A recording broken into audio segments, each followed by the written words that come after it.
నమస్తే రమగారు. నమస్తే జయ. రమగారు, భార్యాభర్తలు రిలేషన్లో తప్పుల్ని ఎతుక్కుంటూ ఉంటారండి. వెనక్కి వెళ్ళి ఎక్కడెక్కడియో ఎప్పుడో జరిగిన విషయాల్ని ఇప్పుడు ఏదైనా ఒక చిన్న గొడవ జరిగిందనుకోండి, ఈ గొడవని ఇప్పుడు జరిగిన సిచ్యువేషన్కి కాకుండా ఇంతకుముందు ఎప్పుడో పలానా రోజు నువ్వు ఈ మాట అన్నావు, లేకుంటే మీ ఫ్యామిలీలో నన్ను ఈ మాట అన్నారు, నువ్వు సపోర్ట్ చేయలేదు. రెండు వైపుల నుంచి, భర్త వైపు నుంచి, భార్య వైపు నుంచి కూడా. అది ఎలా అవుతుందంటే గొడవ పెరిగి పెరిగి పెద్దదయ్యి తెంచుకునే వరకు కూడా వెళ్ళిపోతూ ఉంటారు. ఒకరి తప్పుని ఒకరు వేలెత్తి చూసుకుంటూ ఉంటారు. ప్రతి మనిషిలోనూ తప్పులు ఉంటాయి. కొంతవరకు అడ్జస్ట్మెంట్ ఉంటే బాగుంటుంది, అడ్జస్ట్ అయిపోయి ముందుకు వెళ్ళాలి అనే ఆలోచన తక్కువ ఉంటుంది. అడ్జస్ట్ అవుతారు కానీ ఎవరు అవుతున్నాము అనుకుంటారా? అవుతూ ఉంటారు, అవుతూనే కలిసి ఉంటూ ఉంటారు. ఏదైనా తగాదా రాగానే, మాట తేడా రాగానే మళ్ళా మొదటికి వెళ్ళి మన పెళ్ళప్పుడు మీ అమ్మ వాళ్ళు, మీ అమ్మ పెళ్ళప్పుడు మీ అమ్మ, మన పెళ్ళప్పుడు మీ అమ్మ నాన్న ఇలా చేశాడు దగ్గర నుంచి స్టార్ట్ చేసుకొస్తారు. ఆ రోజు అలా చేసావు, ఈ రోజు ఇలా చేసావు, మీ అమ్మ నన్ను తిడుతుంటే మాట్లాడకుండా ఉన్నావు, మీ చెల్లెలు నీ డ్రెస్ బాగోలేదని కామెంట్ చేస్తే నీకెందుకే అని మీ చెల్లెల్ని కేకలేయలేదు, నువ్వు వాళ్ళని సపోర్ట్ చేసావు, లేదా మీ అమ్మ నన్ను సపోర్ట్ చేయలేదు, అత్తగారు సపోర్ట్ చేయలే నన్ను, మీ అమ్మ నన్ను ఎందుకు సపోర్ట్ చేయదు, లాంటి వ్యవహారాలు తీస్తారు ఆడ మగ కూడా. అవును, ఆడవాళ్ళు ఇది తీస్తే మగవాళ్ళేమో మీ నాన్న అది పెట్టాడా, ఈ నాన్న అది పెట్టాడా, మీ అక్కకి అది ఇచ్చారు, లేకపోతే నా ఫ్రెండ్కి వాళ్ళ మావగారు స్కూటర్ కొని పెట్టాడు, మీ నాన్నేమో స్కూటీ మర్యాదలు సరిగ్గా జరగట్లేదు, నేను వచ్చినప్పుడు మీ అమ్మ గారెలు చేయలేదు,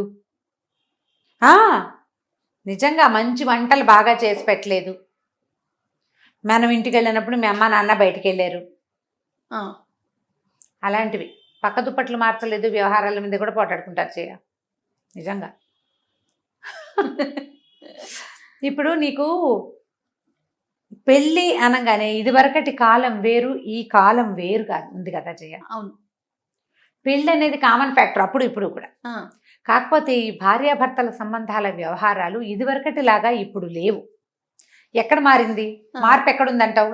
నీకు ఐడియా, నీకు అర్థమైందా? అనుమానంగా చూస్తున్నావు. అర్థమైంది. అంటే అప్పుడు ఉన్నంత ప్రేమలు అనుబంధాలు లేవు. లేకుంటే పెళ్ళి అనగానే కొంతమంది చుట్టాలు మన ఇంట్లో వచ్చి ఒక 10 రోజులు ఉండి అంత తంతుగా జరగట్లేదు కదా. ఎవరికి వాళ్ళు ఇది ఎట్లయిపోయిందంటే ఓకే పెళ్ళి జరిగింది అయిపోయింది అన్నటువంటి పక్కనున్న ఫ్లాట్ వాళ్ళకు కూడా తెలియని పరిస్థితుల్లో జరిగిపోతున్నాయి అన్ని కార్యక్రమాలు. అయినా కూడా మెకానిజం అనేది ఎక్కువైపోయింది. దాంతో పాటు రెండోది ఏంటంటే ఇది వరకటికి ఇప్పటికి వచ్చిన ప్రధానమైన తేడా, ఇది వరకు 90% పిల్లని భర్త పోషించవలసి వచ్చేది. ఇప్పుడు అది లేదు.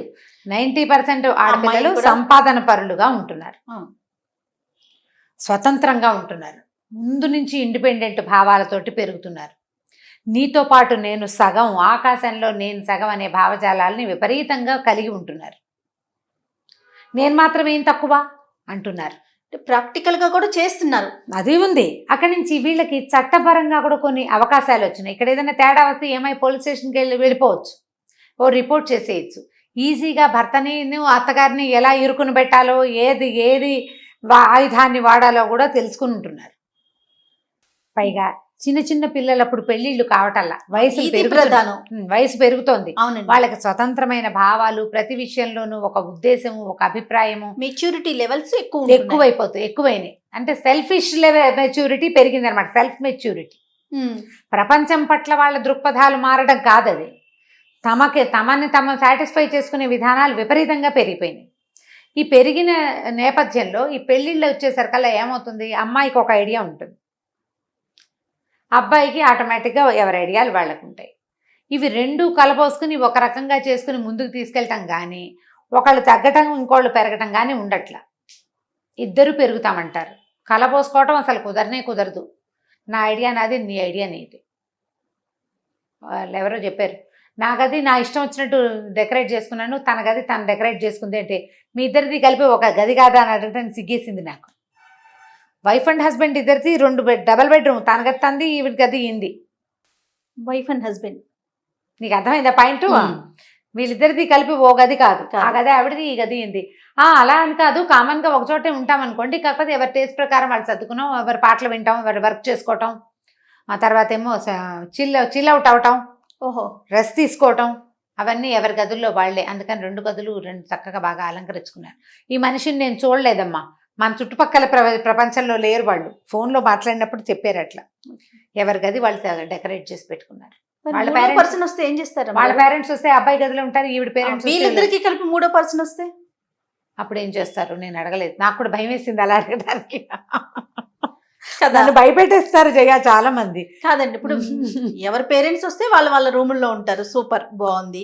మరి మీ ఇద్దరికి కలిపి మూడో పరిస్థితి వస్తే అప్పుడు సంగతి అప్పుడు చూస్తారు. ఓకే, ప్రస్తుతానికైతే వాళ్ళ ప్రస్తుతానికి- టేస్టుల ప్రకారం ఉన్నారు. అది చేసుకున్నారు.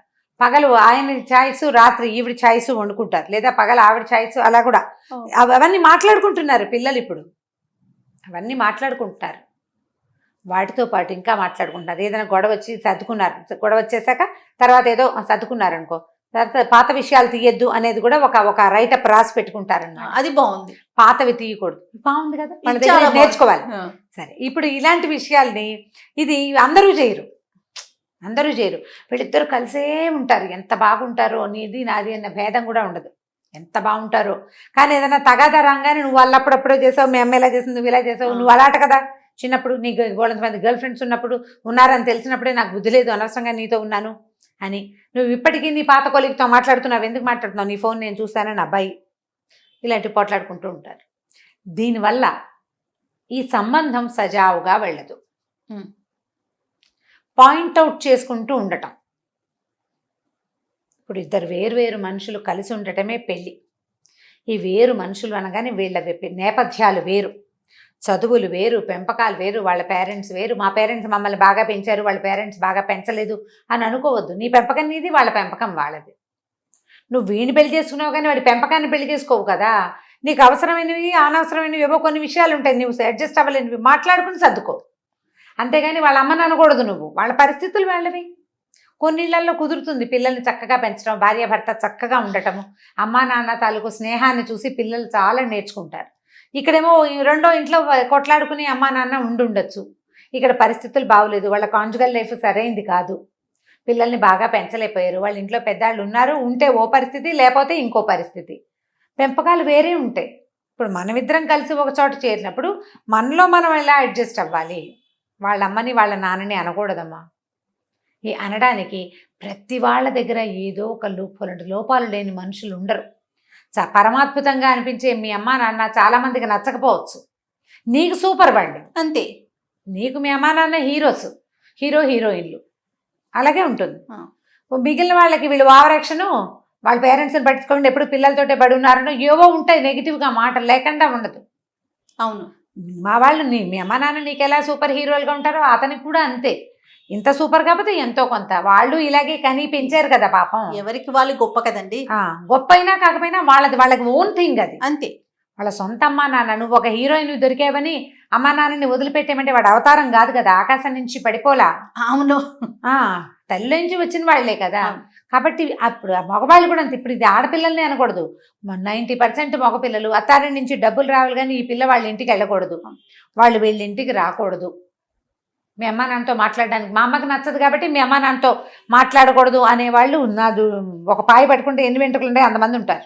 ఏంటి రమ్మగారు, భార్యాభర్తల మధ్య ఉన్న గొడవలకి భార్య తాలూకు ఎవరైనా చనిపోతే కూడా వెళ్ళని అల్లుళ్ళు ఎంత మందో, అలానే కోడళ్ళకి మరి బహుశా అది సాధ్యం కాకపోవచ్చు. ఆడవాళ్ళకి కొంత ఉంది, వాళ్ళకి చేస్తారు కానీ ఎక్కువ కాదు, కొంత పరిమితి ఉంటుంది. కానీ మగవారైతే ఎంత మంది ఉంటారో, ఎంత దౌష్ట్యమో. కనీసం మనిషి చనిపోయినా కూడా మీరు వెళ్ళలేనంత, అంత పగలా, అంత బాగా. మళ్ళీ ఈ అమ్మాయి ఉండాలి, వీళ్ళు సజావుగానే వెళ్తూ ఉంటారు. అంటే నా వైఫ్కి నేను అన్యాయం చేయను. ఇప్పుడు వైఫ్కి అన్యాయం చేయకపోవటం అంటే ఆమె భావాల్ని గౌరవించటం అనే పాయింట్ అర్థం చేసుకోలేదు. పుట్టింటికి వెళ్ళిపోయి ఉండాలని ఉంటుంది పాపం 10 రోజులు. అస్సలు పుట్టింటి మొహం చూడని వాళ్ళని నేను వాళ్ళ కథలకు డజన్లు విన్నాను జయ, డజన్లు ఈ సంవత్సరంలో. లాస్ట్ అక్టోబర్ నుంచి ఇప్పటిదాకా ఇలాంటి కొన్ని టాపిక్స్ చేస్తా ఉంటారు అమ్మగారు. కింద కామెంట్స్ నేను చూస్తున్నాను, ఇప్పటికీ ఇలా ఉన్నారా, మీరే రేస్ చేస్తున్నారు, లేనిపోయి క్రియేట్ చేస్తున్నారు అన్నట్లుగా కొన్ని కామెంట్స్ ఒకళ్ళు పెడతారు, ఒకరో ఇద్దరు. వాళ్ళకి తెలియదు, ప్రపంచం తెలియదని అర్థం వాళ్ళకి. మీరు ఇప్పుడు ఒక మోటివేషనల్ స్పీకర్ గా ఉన్నారు, మీరు ఎంతో మంది మీకు పర్సనల్ గా కాల్ చేసి వాళ్ళ సమస్యను చెప్పుకొని సొల్యూషన్ తీసుకుంటున్నారు మీ దగ్గర నుంచి. మీరు ఎన్ని విన్నారు ఇలాంటి ఇష్యూలు? అవును, కదండి, నేను ఎక్కువ ప్రత్యక్షంగా వింటున్నారు కదా ఇంకా మీరు. అదే నేను చెప్తాను కదా, నేను ఈ కాస్త టైంలోనే నేను వారానికి ఒక్క ఫోన్ కాల్కే ఆ, ఇన్ని కేసులు వింటుంటే నేను చూడండి. అసలు ఎక్కువగా మోటివేషనల్ స్పీకర్స్ చాలా మంది ఫ్యామిలీ కౌన్సిలర్ అయితే అవును. వందల్లో వింటారు. ప్రొఫెషనల్ గా ఉన్న వాళ్ళైతే ఇంకా అసలు వందలు. చెప్పక్కర్లేదు. నేనే డజన్లలో విన్నాను. చూడండి. పుట్టింళ్ళకి వెళ్ళనివ్వరు, అక్క చెల్లెళ్ళతోటి మాట్లాడనివ్వరు, పాత ఫ్రెండ్స్ని కలవకూడదు, ఆ, అలాంటి వాళ్ళు ఉన్నారు. అది ఉంది, అది లేదంటానికి వీల్లేదు. అక్కడి నుంచి పెళ్ళిళ్ళు చేసుకునేటప్పుడు ఏదో ప్లాన్డ్గా పెళ్లి చేసుకోవటం. అంటే ఎట్లా అండి? ఉద్యోగస్తురాలైన అమ్మాయి కావాలి, ఆ, ఆ ఉద్యోగం ఉన్న అమ్మాయిని చూసి పెళ్లి చేసుకోవటం అంతే. ఇక అమ్మాయి ఉద్యోగం అంటారు, ఎటువంటి పరిస్థితులను వాళ్ళు సపోర్ట్ చేయరు. ఈ పిల్ల ఉద్యోగం మానకూడదు, వాళ్ళు సపోర్ట్ చేయరు. ఎన్ని హింసలు పడతారో జయ ఇలాగా కుటుంబాల్లో. అవునండి. ఎంతసేపు నువ్వు నువ్వు నువ్వు నువ్వు అప్పుడు అలా చేసావు, నువ్వు ఇప్పుడు అలా చేసావు, పెళ్లిలో మీ వాళ్ళు సరిగ్గా కాఫీ కప్పులు కడకుండా కాఫీ ఇచ్చారు, లేదా టీలో తప్పులు, పంచదార తప్పులు. వేయలేదు, ఫలానా పెట్టిన చీర బాగుండలేదు, ఆ చీర మీ చెల్లెలు ముందే కట్టేసుకుంది లాంటివి, అదొక తగాదా. ఆ, ఆ తగాదాలు, మీ తమ్ముడు నన్ను చూసి లేచి నుంచోట్లేదు అని ఒక తగాదా. ఈ విషయాలన్నీ తీసుకుంటుంటే ఇప్పుడు మీరిద్దరూ కలిసి ఉండండి అంటే మీ తమ్ముడు, మీ చెల్లి, మీ నాన్న, మీ అక్క, నీ ఫ్రెండ్స్ పెళ్లిలో, లేకపోతే నువ్వు నీ ఉద్యోగం చేసేటప్పుడు దాంట్లో ఈ వ్యవహారాల గురించి మాట్లాడితే అసలు మీ ఇద్దరి గురించి మీరు ఎప్పుడు పట్టించుకుంటారు? మీ ద్వారా వచ్చే పిల్లల్ని ఎప్పుడు చూస్తారు? అది. పిల్లలకి ఏం నేర్పిస్తారు మీరు? ముందు అసలు జీవితం ఎట్లా హాయిగా ఉంటుంది జయ? ఎప్పుడు ఎవరో ఒకళ్ళని ఏదో ఒకటి అంటూ ఉంటే ఎలా ఎలా హ్యాపీగా వెళ్ళదు కదండి, హెల్తీగా వెళ్తుంది? ఎక్కడ ఉంటుంది అట్మాస్ఫియర్ అంతా? అదే ఇప్పుడు ఒకవేళ ఇహిహి అని మీరు పళ్ళికిలు ఇచ్చినా ఎవరైనా వచ్చినప్పుడు నవ్వుతాం, అది ఒట్టి కృతకంగా ఉంటుంది, లోపల ఉండదు, ఆర్టిఫిషియల్ గా అనిపించేస్తుంది. ఆ సంతోషంగా ఉండాలంటే ముందు ఎత్తి పడవటము, ఎత్తి చూపించడము, ఈ రెండు ప్రక్రియలు మానేయాలి. బా, అద్భుతమైన మాట రమ్మగారు. మానేసేయాలి. అసలు మానేస్తేనే మీరు హాయిగా ఉంటారు. లోపల ఒక ఉద్రేకం ఉంటుంది, మండిపోతూ ఉంటుంది, అనేయాలనిపించేస్తుంది. అవును, దీనికి ఒక మెథడ్ చెప్తాం, చెప్పండి. పాతదే. మీకు అనాలనిపించిన వాటిని రాయండి. ఓకే. ప్రతి ఇంట్లోనూ 2 స్క్రిబ్లింగ్ ప్యాడ్లు ఉండాలి, భార్యకోటి భర్తకోటి. ఓకే. నీకు తిట్టాలనిపించేస్తుంది, రాసి పారే, ఆ, తర్వాత రాసిందాన్ని పారే, చింపి. అంతే. ఈజీగా ఉంటుందమ్మా. సంబంధాలని బాగుపరచుకోండి. మనకేంటంటే జీవితాలు బహు చిన్నవైపోయినాయి. ఈ రోజున రేపేమిటో అస్సలు తెలియని ఒక అనిశ్చితిలో ఉన్నాం మనం. అస్సలు తెలియదు మనకి. మన అమ్మ నాన్న ఏమవుతారో తెలియదు, మన పిల్లలు ఏమవుతారో తెలియదు, అది ఇంకా క్వశ్చన్ మార్క్. మనం ఏమవుతామో తెలియదు. ఈ కలిసి ఉన్న బాంధవ్యాన్ని, భగవంతుడు ఏర్పరిచిన బంధానికి విలువ ఇవ్వండి. ఒక్క చిన్న జర్క్ తోటి అప్సైడ్ డౌన్ అయిపోతుంది జీవితం. అంతే కదండి. ఆ లోపల హాయిగా ఉండండి, ఆ జర్క్ తీసుకోవాల్సే వస్తుంది. మీరు కలిసికట్టుగా ఉంటే జర్క్ని ఈజీగా తీసుకోగలుగుతారు. అక్కడ ఏదైనా కష్టం వస్తే కలిసి అనుభవిస్తారు. కలిసి ఉంటే సుఖం కానీ దుఃఖం కానీ అనుభవించడం సులువు. సుఖం భార్యాభర్త కలిసి ఉండేటప్పుడు ఉండే సుఖాల సంగతి చెప్పక్కర్లా మనం. దుఃఖం వాళ్ళకొచ్చినా వీళ్ళకొచ్చినా ఇద్దరు కలిసి ఉంటే ఒకళ్ళకొకళ్ళు తోడుంటారు. పిల్లలకి ఏదైనా వస్తే మీ ఇద్దరు కలిసి, నువ్వు ఒకళ్ళనొకళ్ళు ఎత్తి పొడుచుకుంటుంటే చంటి బిడ్డని కాసుకునేది ఎవరు? నీ వల్లే వచ్చింది, నువ్వు బయటికి వెళ్ళి తెచ్చావు అని అనద్దు. బయటికి వెళ్ళకపోయినా వచ్చే రోజు ఇది. ఇది ఒక సమస్య రమ్మగారు, మంచి పాయింట్. నేను నాకు తెలుసు, అందుకనే చెప్తున్నా. వాళ్ళు బయటికి వెళ్ళకపోయినా ఇంట్లోనే ఉన్న పెద్దవాళ్ళకి కూడా వచ్చే రోజు ఇది. కలిసి ఉండండి. తప్పొప్పుల పరీక్షలు పక్కన పెడదాం. ఇప్పుడున్న ఈ గడ్డు కాలాన్ని జాగ్రత్తగా దాటేయండి. తర్వాత మీకు కలిసి ఉండటం, తప్పులు ఎన్నకుండా ఉండటం అలవాటైపోతుంది. ఇవాల్టి నుంచి డిసైడ్ అవ్వండి, తప్పులు ఎన్నద్దు, కలిసి ఉందాము, ఎలాగోలాగా కొట్టుకోకుండా ఉందాం. బాగా కోపం వస్తే ఒక కాగితం మీద పెట్టుకు రాసి పారేసేయండి. ప్రతి ఒక్కరిలోనూ లోపాలు ఉంటాయి కదండి. ఉంటాయి. మనం కూడా ఏం సూపర్ మ్యాన్ సూపర్ ఉమెన్ మాట్లాడమంటే వాళ్ళు చెప్తారు, వాళ్ళ దగ్గరే ఉంటాయి, వాళ్ళకి ఉంటాయి. కాబట్టి ఇది మానేస్తే ఈ రోజుని మనం సులువుగా దాటుతాం. 1 సంవత్సరం ప్రాక్టీస్ చేయండి, తర్వాత మీకు అసలు ఆ గుణమే పోతుంది. అద్భుతం, బాగుంది, ట్రై చేయండి. అంతే, చాలా బాగుంది రమ్మగారు, మంచి సొల్యూషన్ చెప్పారు. సో మీకు వచ్చే కాల్స్ కూడా మీరు ఇలాగే చెప్తున్నారు అనుకుంటున్నా. బహుశా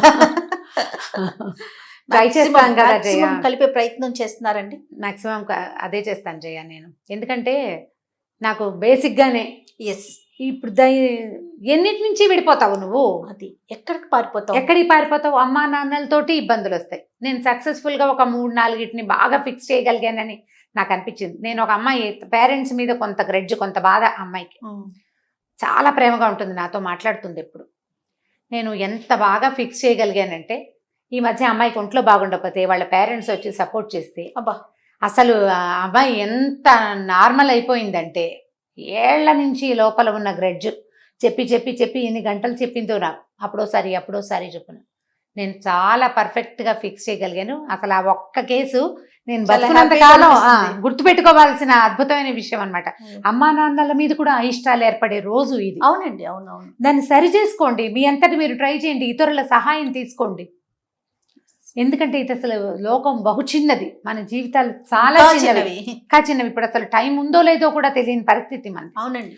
ఉన్న టైంని మనతో ఉన్న వాళ్ళతో సంతోషంగా, హాయిగా, హ్యాపీగా గడిపేదాన్ని మీరు సొంతం చేసుకోండి ఆ సమయాన్ని. అంతే. దానికోసం ఎవరో ఒకళ్ళు సాయం తీసుకోండి, పోనీ ట్రై చేసి. ఎస్, సరిపోతుంది, ఈజీగా ఉంటుంది. అవును, అంతే. అవును. సూపర్ అమ్మగారు, థ్యాంక్ యూ అండి. Thank you. ఇక ఈ వీడియో కనుక మీకు నచ్చినట్లయితే లైక్ చేయండి, షేర్ చేయండి. మరిన్ని ఇంట్రెస్టింగ్ వీడియోస్ కోసం మా ఛానల్ని సబ్స్క్రైబ్ చేసుకోండి.